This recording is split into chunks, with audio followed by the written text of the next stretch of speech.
TFP1 जो है, यहाँ पर आपको मेरा कर्सर जो है TFP1 पे मैंने ले आया हूँ। TFP1 से जो एक मोटर का मैंने यहाँ पर अलग से आपको बताता हूँ कि ये जो TFP1 का सप्लाई जो आता है, आपको समझ लेना है कि TFP2 का सप्लाई दूसरी वाइंडिंग से आएगा। तो TFP1 का सप्लाई RSI1 में आया, वहां पर RSI1 के सीरीज में एक QRSI1 जो है वो लगी है। QRSI1 जो है, जैसे बताया सुबह में, ये आपके RSI1 ब्लॉक की ओवर करंट से सुरक्षा करती है। 3600 एम्पियर पर इसका सेटिंग है WAG5 में, WAG7 और WAP4 लोको में 4000 एम्पियर इसका सेटिंग है। तो RSI1 में जो हमारा DC सप्लाई बनता है वो DC सप्लाई SL में आता है, और SL से SL एक स्मूथिंग रिएक्टर है, 2 SL लोको में लगे हैं।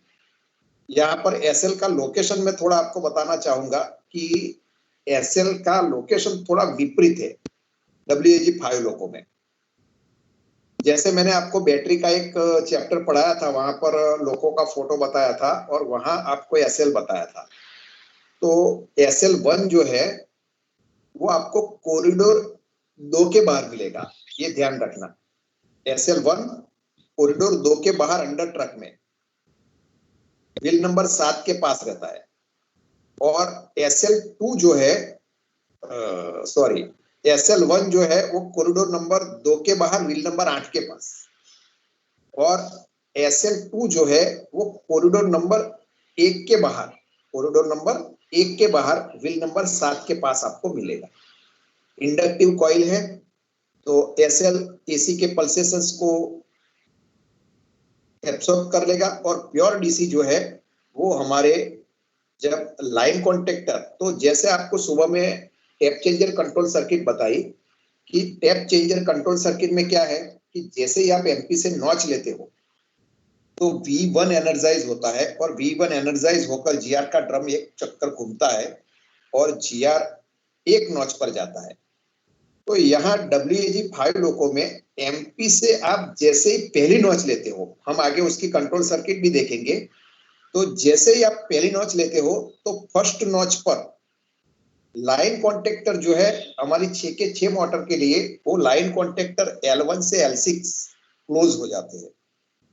कंट्रोल सर्किट से लाइन कॉन्टेक्टर क्लोज हो जाते हैं, और हमारा जो सप्लाई है वो लाइन कॉन्टेक्टर क्लोज होने से आर्मेचर के थ्रू है ना, आर्मेचर यहाँ पर मेन फील्ड के सीरीज में जुड़ा है, और ये J1 जो है फॉरवर्ड डायरेक्शन में है। तो मोटर की जो मेन फील्ड है, ये मेन फील्ड नंबर 1 लिखा है, तो मेन फील्ड को पॉजिटिव साइड से पॉजिटिव सप्लाई मिलेगा और नेगेटिव साइड से नेगेटिव सप्लाई मिलेगा। तो मेन फील्ड एनर्जाइज हो जाएगी, और उसके अंदर जो आर्मेचर है वो घूमने लगेगा और मोटर हमारी चालू हो जाएगी। यदि आप MPJ को रिवर्स में करते हो तो यहाँ पर मेन फील्ड के टर्मिनल चेंज हो जाते हैं। तो MPJ को रिवर्स में करते हैं तो ये जो पॉजिटिव, यहाँ पर देखो आप L1 से मैं सप्लाई आगे लेता हूँ, तो यहाँ से जो ये पॉजिटिव सप्लाई आता था, तो अब रिवर्सर से क्या होगा कि रिवर्सर से पॉजिटिव सप्लाई है वो यहाँ नीचे की तरफ आ जाएगा, और मेन फील्ड की जो नेगेटिव थी वहां पर पॉजिटिव जाएगा, और जो पॉजिटिव है वहां पर ये नीचे से यहाँ से इस तरह से सप्लाई जाएगा J1 से। तो जहां पॉजिटिव है वहां नेगेटिव मिलेगा, तो मोटर की फील्ड में जाने वाला सप्लाई जो है वो चेंज होगा और मोटर की डायरेक्शन चेंज होगी। दूसरी बात, यहाँ पर कुछ चीजें लगी है, उसकी भी मैं आपको थोड़ी बात कर लेता हूँ कि मेन फील्ड के पैरेलल में एक रेजिस्टेंस आपको प्रत्येक मेन फील्ड, मतलब ऐसी आपको 6 मेन फील्ड और ऐसी 6 सर्किट आपको मिलेगी RSI1 ब्लॉक के साथ। आप पावर सर्किट सुबह में देखी थी, उसका मैंने एक पार्ट ले रखा है आपको समझाने के लिए। तो MF1 के साथ RPS मतलब परमानेंट फील्ड रेजिस्टेंस लगा है, मतलब कि जो SL से आपकी सप्लाई आई थी, प्योर DC सप्लाई है ना, प्योर DC सप्लाई आई थी, वो सप्लाई यहाँ RPS में और मेन फील्ड में आती है। तो RPS जो है वो क्या काम करता है कि RPS भी वही काम करता है कि यदि अभी भी कुछ AC के पल्सेशंस यदि बचे हुए हैं तो RPS के जो रेजिस्टेंस है उस रेजिस्टेंस के अंदर चले जाएंगे एसी के पल्सेशंस, और मोटर की फील्ड जो है उसको प्योर डीसी वोल्टेज मिलेगा। तो आरपीएस भी मतलब यहाँ पर हमारी 6 मेन फील्ड रहेगी। आपने सर्किट पावर सर्किट देखी तो 6 के 6 मोटर के साथ मोटर के जो मोटर की जो मेन फील्ड है उसके पैरेलल में आरपीएस लगे हैं। तो आरपीएस लोको के अंदर आपको HT2 कंपार्टमेंट में एमबीआरएफ जो हमारा ब्लोअर लगा है, तो एमबीआरएफ के ऊपर एक बॉक्स लगा है, उस बॉक्स के अंदर ये आरपीएस रेजिस्टेंस लगे हैं। तो एमबीआरएच का काम क्या था कि ट्रांसफार्मर के तेल को ठंडा करने का काम था। तो जो बाहर से वो हवा खींचता था तो वो हवा खींचकर रेडिएटर पर फेंक लेता था, तो रेडिएटर से ट्रांसफार्मर का तेल ठंडा हो रहा था वहां अंदर पाइपलाइन से। और जो उसने हवा खींची है वो हवा ये ऊपर आरपीएस का बॉक्स लगा है, वो आरपीएस के बॉक्स के ऊपर से वो हवा लोगों की छत पर से बाहर निकल जाती है। कहने का मतलब एमबीआरएच जो है वो 2 काम करता है। एक, एमबीआरएच ट्रांसफार्मर के तेल को ठंडा करने का काम करता है, और दूसरा काम उसका ये है कि ये जो आरपीएस है तो आरपीएस को भी ठंडा करने का काम करता है। आरपीएस को भी ठंडा करने का वो काम करता है एमबीआरएच। क्लियर? दूसरी बात यहाँ पर मैं आपको बता देता हूं कि यहाँ पर आप देखते हो कि ये शंटिंग कॉन्टेक्टर लगे हैं S11, S12 और S13, S11, S12 और S13, और उसके साथ में रेजिस्टेंस है पैरेलल में, मेन फील्ड के पैरेलल में RS11, RS12 और RS13। तो ये एक मोटर की बात है। आप 6 की 6 मोटर चेक कर लो, RSI 1 ब्लॉक और RSI 2 ब्लॉक। तो 6 की 6 मोटर के पैरेलल में, मेन फील्ड के पैरेलल में इस तरह से 6 और 6 मतलब टोटल 18 WAG5 लोको में टोटल 18 शंटिंग कॉन्टेक्टर लगे हैं। तो एमपीएस का उपयोग, वो सर्किट आपको आगे बताएंगे हम, तो एमपीएस का उपयोग करके ये शंटिंग कॉन्टेक्टर को क्लोज किया जाता है। ये शंटिंग कॉन्टेक्टर क्लोज कर दोगे तो क्या होगा कि मानो कि आप एमपीएस की पहली पोजीशन पर जाते हो, तो एमपीएस की पहली पोजीशन पर यहाँ पर S11 क्लोज होगा। ट्रैक्शन मोटर नंबर 2 जो है वहां पर S21, ट्रैक्शन मोटर नंबर 3 है वहां S31, 4 पर S41, 5 पर S51 और 6 पर S61। इस तरह से 6 की 6 मोटर जो है ना, वहां पर ये शंटिंग कॉन्टेक्टर क्लोज होंगे, और पहले नॉच पर 6 शंटिंग कॉन्टेक्टर, एमपीएस की दूसरी पोजीशन पर और 6 शंटिंग कॉन्टेक्टर मतलब 12 शंटिंग कॉन्टेक्टर, और तीसरी नॉच पर और 6 शंटिंग कॉन्टेक्टर मतलब 18 शंटिंग कॉन्टेक्टर क्लोज होते हैं, और मोटर की ये मेन फील्ड है उसको कमजोर करते हैं। तो मोटर की मेन फील्ड के पैरेलल में रेजिस्टेंस जुड़ते हैं, तो यहाँ जाने वाला जो करंट है वो डिवाइड हो जाता है, जिससे क्या होता है कि आर्मेचर को मिलने वाला करंट बढ़ता है और आर्मेचर और तेजी से घूमता है। तो हम आगे एक चैप्टर पढ़ेंगे एमपीएस का, वहां वो क्लियर हो जाएगा कि यदि हम ट्रैक्शन मोटरों को पूरा वोल्टेज दे दे, मतलब WAG5 WAP4 लोको में 700 वोल्टेज दे दे और WAG7 में 750 वोल्टेज दे दे, उसके बावजूद भी यदि हमारी गाड़ी की गति वांछित गति पर हम नहीं पहुंच पाते, तो फिर हम एमपीएस का उपयोग करते हैं, और एमपीएस का उपयोग करके मेन फील्ड की पैरेलल में शंटिंग कॉन्टेक्टर क्लोज करते हैं और शंटिंग रेजिस्टेंस को सर्विस में लाते हैं, जिससे मेन फील्ड जो है वो कमजोर होती है, मतलब उसके पैरेलल में रेजिस्टेंस जुड़ते हैं तो मेन फील्ड में जाने वाला करंट कम होता है, तो उससे आर्मेचर को मिलने वाला जो करंट है वो बढ़ता है, जिसके कारण आर्मेचर और तेजी से घूमता है और हमें स्पीड ज्यादा मिलती है। ये आपको U1 के बारे में तो बता ही दिया था नेगी सर ने कि पैरेलल में जुड़ता है। एक है Q20 रिले, ये जो है Q20, ये जो RSI 1 ब्लॉक जो है ना, RSI 1 ब्लॉक के साथ में पैरेलल में जुड़ी है, तो सीरीज में जुड़ी है ये RSI 1 ब्लॉक के साथ, ये सीरीज में जुड़ी है Q20 रिले। तो ये Q20 रिले जो है उसका काम क्या है कि ओवर वोल्टेज रिले है। ये ओवर वोल्टेज रिले है। जब कभी लोको पायलट भाई लोको पायलट को तो गाड़ी चलानी है, सामने सिग्नल देखने हैं, पास वाली गाड़ी जाती है तो उसको भी ऑब्जर्व करना है, ओएचई चेक देखना है, पटरी देखनी है। तो लोको पायलट का ध्यान बार बार मीटरों पर जा नहीं सकता है, उसको देखना तो है मीटरों को भी, लेकिन कभी मानो कि उसकी गलती से या कभी उसने ज्यादा वोल्टेज दे दिया तो ये Q20 जो है वो एनर्जाइज हो जाती है, और Q20 एनर्जाइज होकर कुछ नॉच के लिए ऑटो रिग्रेशन लाती है। मतलब उसने यदि 700 वोल्ट दे दिया तो अब कुछ नॉच रिग्रेस हो जाएगी ऑटोमेटिकली, है ना, सर्किट से होगी, कुछ नॉच रिग्रेस हो जाएगी, और रिग्रेस होकर जैसे ही 600 वोल्ट आ जाएगा तो वापस नॉच का रिग्रेशन रुक जाएगा। तो ये Q20 ओवर वोल्टेज रिले है, Q20 ओवर वोल्टेज रिले है, आप उसको ध्यान में रखना। यहाँ पर SJ लगा है तो लोको Q20 का लोकेशन आपको मिलेगा HT2 कंपार्टमेंट में, HT2 कंपार्टमेंट में जो CTF2 लगा है उसके ऊपर की साइड में Q20 और QD2, Q20 और QD2 ऐसी दो रिले HT2 कंपार्टमेंट में आपको मिलेगी।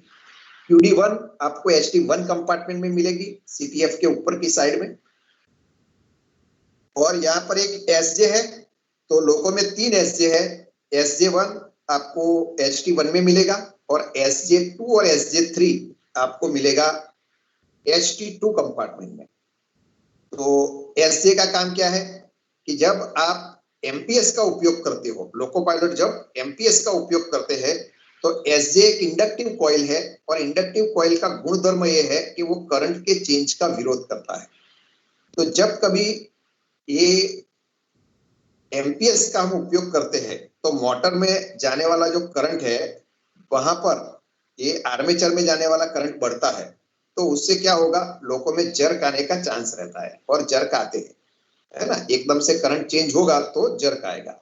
लेकिन ये SJ जो है वो SJ क्या काम करेगा कि जब लोको पायलट MPS का उपयोग करेगा तो लोको में आने वाले जर्क को रोकता है।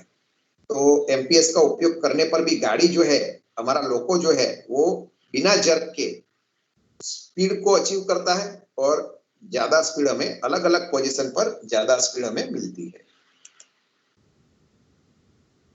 ये तो इसकी कल बात हो गई थी, सुबह में भी नेगी साहब ने भी बात कर ली है। हाँ, ये एक फोटो में आपको टैप चेंजर जो है, हमारा टैप चेंजर है उसका फोटो बताता हूँ। तो ये जो टैप चेंजर है इसके 33 टैप्स है, मतलब जीरो भी एक टैप है, तो जीरो से लेकर 32 ऐसे 33 टैप जिसे हम GR कहते हैं। तो इसी के अंदर ऐसे 32 टैप है, और जैसे उपरोक्त फोटो में आपको मैंने अभी बताया, यहाँ पर ये आउटर रिंग और ये इनर रिंग, ये जो है आउटर रिंग है और इनर रिंग है। तो आउटर रिंग और इनर रिंग यहाँ पर आप देखते हो, दूसरा फोटो जो है वहां पर ये अंदर की जो है इनर रिंग है और बाहर की जो है वो आउटर रिंग है। तो जैसे यहाँ पर आपको ये सर्किट में सीधा बताया है कि आउटर रिंग और इनर रिंग, तो यहाँ पर जो भी आप जीरो पर जो वोल्टेज है ना, जीरो नॉच है, और MP से आप जब नॉच लेते हो तो यहाँ जीरो से एक पर यहाँ पर आप देखो तो 0 से 1 पर, यहाँ अंदर ये व्हाइट कलर का जो मेरा एरो है ना, वहां व्हाइट कलर का एक कॉन्टेक्ट सेगमेंट रहता है कि लोको पायलट ने जो नॉच सिलेक्ट किया है, मतलब MP को N से प्लस पर एक बार ले गया, तो ये GR का ड्रम जो है वो एक चक्कर पूरा घूमता है, उसमें एक चक्कर घूमकर वो आधी नॉच पर आता है, और आधी नॉच से वो पूरी नॉच अपने सेल्फ के मोमेंटम से क्लियर करता है। और एक नॉच का वोल्टेज जो है वो TFP1 TFP2 के द्वारा, TFP1 TFP2 के द्वारा, ये एक नॉच का जो भी वोल्टेज है वो TFP1 और TFP2 के द्वारा CGR123 क्लोज होकर, या CGR123 में से कोई कॉन्टेक्टर जो है वो क्लोज होता है। मतलब CGR123 का काम ये है कि वो सप्लाई की आपूर्ति को बनाए रखता है, CGR123 सप्लाई की आपूर्ति को बनाए रखता है। तो एक नॉच का वोल्टेज ये TFP में आएगा, और TFP से TFP1 TFP2, और वहां से RSI1 RSI2 और TM123 TM456 को सप्लाई जाती है। तो इसी तरह अलग अलग नॉच पर हम जो वोल्टेज आता है वो वोल्टेज TFP में आएगा, और TFP से TFP1 TFP2 में आएगा, तो यहाँ पर आप और दो चीज देखते हो, एक आरजीआर और एक आरपीजीआर। तो आरजीआर जो है, आरजीआर वो जी, मैं अभी आपको फोटो भी बताऊंगा उसका। तो आरजीआर जो है, देखते हैं फोटो है तो मैं बता ही देता हूँ, शायद नहीं है, अलग से बताऊंगा, अलग से बताऊंगा अभी मैं फोटो। आरजीआर जो है, वो आरजीआर क्या काम करता है कि यहाँ पर हम देखते हैं कि जीआर जो है एक चक्कर घूमता है, जीआर एक चक्कर घूमता है तो हाफ नॉच पर आता है और हाफ नॉच से पूरा एक चक्कर पूरा कर लेता है अपने सेल्फ के मोमेंटम से। मतलब कि आप जब एमपी से नॉच लेते हो तो एमपी को एन पे रखते हो और एन से प्लस पे ले जाते हो, तो उससे V1 एनर्जाइज होता है और V1 एनर्जाइज होकर सर्वो मोटर जो है, मतलब V1 का वाल्व खुलेगा और सर्वो मोटर ऑपरेट करेगा। तो सर्वो मोटर ऑपरेट होकर जीआर के ड्रम को हाफ नॉच तक धक्का देगी और पूरा चक्कर जो काटता है ड्रम, वो हाफ नॉच के बाद अपने सेल्फ के मोमेंटम से चक्कर पूरा कर लेता है। तो प्रत्येक बार लोको पायलट जो है एक एक नॉच लेगा, तब प्रत्येक बार वो हाफ नॉच पर जाएगा और हाफ नॉच से क्या करेगा, दूसरी नॉच पर आना है। तो दूसरी नॉच पर मतलब कि मान लेते हैं यहाँ पर आपको समझाने के लिए कि यहाँ पर जीरो से उसने पहली नॉच ली, जीरो से पहली नॉच ली, तो यहाँ जीरो पर था, अब फर्स्ट नॉच पर उसने इनर रिंग से सप्लाई ले रखा है, तो मानो आउटर रिंग से सप्लाई रखा है। तो अब एक नॉच पर वो चला गया ड्रम, तो एक नॉच का वोल्टेज तो गया, लेकिन जीरो से एक नॉच पर जाते समय क्या होगा, यहाँ पर एक नॉच से जाते समय क्या होगा कि यहाँ देखो, यहाँ आउटर रिंग जो है, तो आउटर रिंग पर ऑड नंबर से नॉच है, 1 3 5 31, मतलब 1 से लेकर के 31 तक ऑड नंबर है ना। और इनर रिंग की तरफ जो है वो है इवन नंबर, 0 2 4 6 8 ऐसे करते 32 तक। तो यहाँ पर किस तरह से काम होगा, ये आपका इनर रिंग से सप्लाई आती है और आउटर रिंग से भी सप्लाई आती है। तो जब हाफ नॉच पर हमारा जीआर जाता है, तो हाफ नॉच पर क्या होता है कि ये इनर रिंग और आउटर रिंग, ये इनर रिंग और आउटर रिंग दोनों रिंग एक दूसरे के साथ में शॉर्ट होती है। तो दोनों रिंग एक दूसरे के साथ में शॉर्ट होगी, तो शॉर्ट होने से बहुत ज्यादा हाई पावर प्रोड्यूस होता है। लेकिन आपको मैं बताऊं एक चीज कि जो जो हमारा जीआर का ड्रम घूमता है वो 0.4 सेकंड में, मतलब सेकंड जो है उसका 0.4वां भाग, तो एक सेकंड का 0.4 भाग मतलब 0.4 सेकंड में जीआर का ड्रम जो है वो एक पूरा चक्कर काट लेता है। उसका मतलब कि 0.2 सेकंड के आसपास वो हाफ नॉच पर आएगा और हाफ नॉच पर अटकेगा नहीं, सीधा हाफ नॉच से नॉच पूरी कर लेगा। तो जो 0.2 सेकंड के बाद में जो हाफ नॉच पर आता है, तो हाफ नॉच पर वो रुकता नहीं है, सीधा हाफ नॉच पर से आकर के पूरी नॉच कंप्लीट कर लेता है। तो हाफ नॉच पर उसको कम से कम सेकंडों का कई कम भाग जो है, उतनी सेकंडों के लिए वो हाफ नॉच पर आता है प्रत्येक एक नॉच लेते समय। लेकिन जब भी वो हाफ नॉच पर आएगा तब क्या होगा कि ये इनर रिंग और आउटर रिंग एक दूसरे को शॉर्ट करेगी। तो जब इनर रिंग और आउटर रिंग एक दूसरे को शॉर्ट करेगी, तो उस समय ये आरजीआर जो है, ये आरजीआर जो है वो सर्विस में आता है। ये 1.61 ओम का रेजिस्टेंस है और ये हाफ नॉच पर, प्रत्येक हाफ नॉच पर सर्विस में आकर ये शॉर्ट सर्किट करंट को कम कर देता है, जिससे हमारे जीआर को कोई नुकसान नहीं होता है। लेकिन मानो कि किसी कारण से जीआर हाफ नॉच पर अटक जाता है, तो हमारी डीजे कंट्रोल सर्किट में हमने प्रोटेक्शन करके रखा है, वो हम आगे सुरक्षा के चैप्टर में पढ़ेंगे, तो सुरक्षा के अध्याय में पढ़ेंगे, तो किस तरह से सुरक्षा होती है हम आपको बताएंगे। तो हाफ नॉच पर यदि अटक जाता है तो वीसीबी ट्रिप हो जाता है Q44 रिले के द्वारा, और उस तरह से ये हमारा आरजीआर और जीआर की सुरक्षा होती है। फिर दूसरा एक रेजिस्टेंस लगा है आरपीजीआर, दूसरा एक रेजिस्टेंस लगा है आरपीजीआर। तो आरपीजीआर आपको ऐसे सामने से दिखेगा नहीं, तो HT2 कंपार्टमेंट में हमारा जो GR है, तो GR के ऊपर आपको CGR 1 2 3 केम कॉन्ट्रैक्टर का आर्च्यूट कवर दिखता है और उस कवर के पीछे की साइड में आपको एक बड़ा रेजिस्टेंस दिखता है जो है RGR।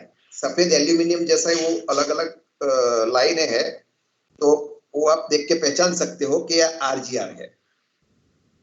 तो वहां पर ये RGR लगा है और CGR 1 2 3 कॉन्ट्रैक्टर्स जो लगे हैं उसके जस्ट नीचे हरे कलर का एक रेजिस्टेंस लगा है छोटा, तो नीचे झुक के देखना पड़ता है उसको। मैं आपको बताऊंगा, फोटो है मेरे पास, कभी आपको मौका मिलेगा मैं बता दूंगा। तो RPGR जो है वो 1 लाख ओम का रेजिस्टेंस है। RPGR जो है वो 1 लाख ओम का रेजिस्टेंस है। उसको लगाने की आवश्यकता क्या थी? तो हम इनर रिंग से 0 2 3 ऐसे 0 2 4 ऐसे सप्लाई लेते हैं। आउटर रिंग है, वहां से इवन नंबर जो है तो वहां पर ऑड नंबर है 1 3 5। तो उस तरह से हम जो सप्लाई लेते हैं, तो एक मान लेते हैं कि भाई एक नॉच आपकी आई आउटर रिंग से, तो दूसरी नॉच इनर रिंग से, तीसरी नॉच आउटर रिंग से, चौथी नॉच इनर रिंग से, पांचवी नॉच आउटर रिंग से, छठी नॉच इनर रिंग से। तो अब क्या हो सकता है कि जब आउटर रिंग इनर रिंग से अलग अलग सप्लाई TFP में जाती है, तो फिर लोगों के ऊपर, तो मोटरों के ऊपर तो इफेक्ट पड़ेगा कि भाई आप नॉच लेते हो तो एक इधर से आती है, एक इधर से आती है, inner outer inner outer inner outer. तो वहां पर जो, और हमें क्या चाहिए कि हमें ये चाहिए कि भाई आपने पहले एक नॉच का सप्लाई लिया, तो एक नॉच पर जो भी वोल्टेज आपकी ट्रैक्शन मोटर में गया, वो वोल्टेज तो ट्रैक्शन मोटर को मिलना ही चाहिए। और जब आप दूसरी नॉच लेते हो तो दूसरी नॉच का जो वोल्टेज है वो उस नॉच के साथ ऐड होकर, मतलब कि उस एक नॉच का तो मिल ही रहा था, लेकिन अब दूसरी नॉच का जो वोल्टेज है वो भी अब ट्रैक्शन मोटर को मिले और आपकी ट्रैक्शन मोटर को और ज्यादा स्पीड मिले। उसी तरह जब आप तीसरी नॉच लेते हो तो 2 नॉच तक का वोल्टेज तो आपकी ट्रैक्शन मोटर को मिलता ही था। अरे भाई किसने चालू किया? बंद करो।